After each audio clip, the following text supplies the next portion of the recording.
अस्सलाम वालेकुम दोस्तों, कैसे हो? उम्मीद है कि सब खैरियत से होंगे। पिछले 2 घंटे से वो मुसलसल मुझसे लड़ी जा रही थी। हम दोनों मियां बीवी पिछले 2 घंटों से पैदल चल रहे थे और वो गर्मी से और पसीने से बेहाल हो रही थी और मेरे पास टैक्सी के पैसे भी नहीं थे। इसलिए मैं उसके मां के घर से उसको पैदल ही अपने घर की तरफ लेकर जा रहा था। उसको इस बात का बहुत दुख था कि आग बरसाते हुए आसमान के नीचे मैं उसको पैदल चलाए जा रहा हूं। हालांकि उसको ये मालूम भी था कि मैं खुद उसको लेने के लिए 3 घंटे पैदल चलकर आया हूं। हम रास्ते से पैदल चल रहे थे। आसपास से एयर कंडीशन और लग्जरी गाड़ियां जन्नाटे से हमारे पास से गुजर रही थी और मेरी बीवी हसरत से उन गाड़ियों को देखती और कहने लगती कि लोगों के पास इतना पैसा कहां से आता है और हमारे पास पैसा क्यों नहीं है।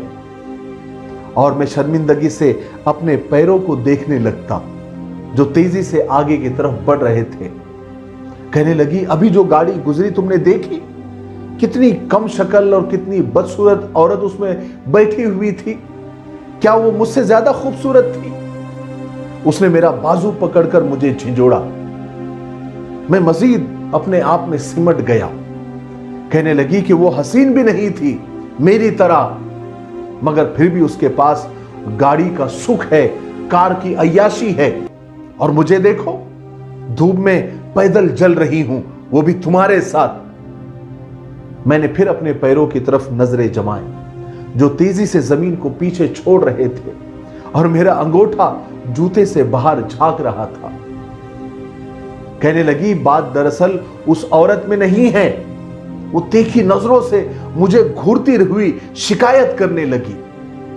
मैंने मजीद खुद को समेट लिया और उसकी बातें चुपचाप सुनने लगा। कहने लगी, बात दरअसल उस औरत में नहीं है, बात तो उस मर्द में है। उसने उसे कमा कर दिया, मेहनत की, अपनी जिम्मेदारी महसूस की। उसने फैसला किया कि वो अपनी औरत को, अपनी बीवी को सुकून भरी जिंदगी देगा और उसने दिया भी।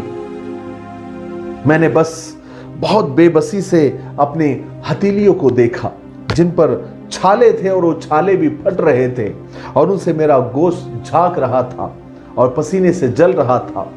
सीमेंट और गारे के मजदूरी में सबसे बड़ी खराबी यह है कि आप कितना भी छुपाए, हाथों के छाले नहीं छुपते।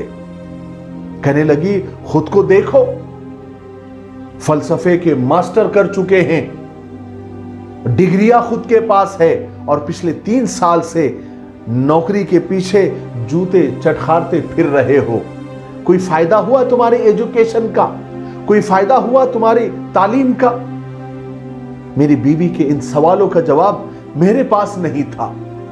कहने लगी, मेरे फूफी के बेटे इकराम को तो देखो, मिडिल क्लास पास है लेकिन कपड़े की दुकान से लाखों कमा रहा है। मेरा रिश्ता उसके लिए मांगा गया था मगर मेरी मां की मत मारी गई थी। पता नहीं उसे तुम्हारी डिग्रियों में क्या नजर आया, तुम्हारे पल्ले बांध दिया। पिछले कई सालों से तुम्हारे साथ भूखे पेट और नंगे पैर और बदन घूम रही हूं इधर उधर। मेरी बीवी रोजीना ने गोया तलवार न्याम से निकाल ली थी। मुझे उस वक्त एक मशहूर फिलासफर की बात याद आ गई, इसलिए मैं खामोश रह गया। वो कहता है कि हमेशा किसी की मुस्कुराहट की वजह बनो, हमेशा किसी की मोहब्बत का जरिया बनो और लोगों की अच्छाइयों पर यकीन रखो। मुझे क्या सूझी, मैंने कमीज के जेब में हाथ डाला, उसमें थोड़ी बूंदी रखी हुई थी। मैंने निकालकर रोजीना को देना चाही, उसने जोर से मेरा हाथ झटक दिया और वो बूंदी जमीन पर बिखर गई। मैंने अपने हाथों के छालों को देखा, दोबारा उसकी उनकी जलन में मजीद इजाफा हो गया था। हम रास्ते से चले जा रहे थे कि अचानक हमें एक मंजर ने, एक सीन ने, गैर मरई कुव्वत ने जैसे हमारे पैरों को जकड़ लिया, रोक दिया। सीन ये था, मंजर ये था कि हमारे सामने एक बिल्ली निहायत गमगीन हालत में बैठी थी और उसके बाजू में उसके साथी की लाश सड़क पर पड़ी हुई थी।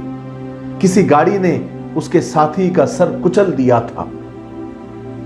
मेरी बीवी रोजीना टिकटिकी लगाकर उस बिल्ली को देख रही थी, जो खामोश आंसुओं के साथ अपने साथी की मौत पर जैसे रो रही थी, आंसू बहा रही थी।